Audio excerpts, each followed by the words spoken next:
Soul Garden. Live, love, be.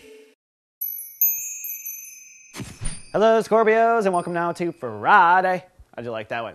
The moon today in your opposite sign, the second day in a row, which means it's a sunny day, probably a passionate day, and emotionally the focus for Scorpios is definitely on long-term relationships. Now by long-term relationship in astrology, keep in mind it's a soul that you live a long-term with, right, and work with, which really pretty much includes romantic marriages, business partnerships, best friends forever, that whole thing. So they may be triggering you, or you may want to spend time with them. It makes perfect sense either way because it is the weekend before a holiday, so you'll most likely get pulled in that space regardless, thanks to the customs of this country. Now, moving around though, there is some tension going on. In fact, the sun today is at its last degree in Sagittarius, conjuncting your ruling planet, Pluto. I think things feel pretty heavy for everyone on the planet. It's not just you. I know a lot of Scorpios are talking to me off camera and saying they just kind of feel like they're pulling their hair out, feeling very intense. Well, that's because the sun is on top of your ruling planet, which, by the way, is intense just like you are. You're getting kind of a taste of your own vibration right now, Scorpio.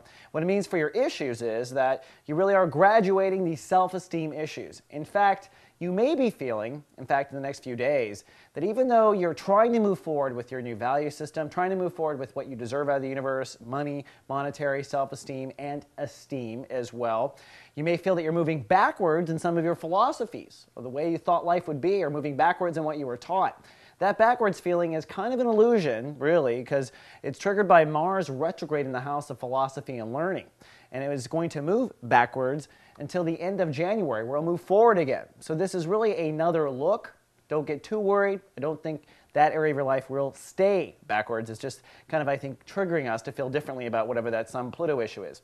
Now, over the weekend, I think for Scorpios, it'll be very private. The moon moves into Gemini, which is the natural spectrum of consciousness that Scorpio rules.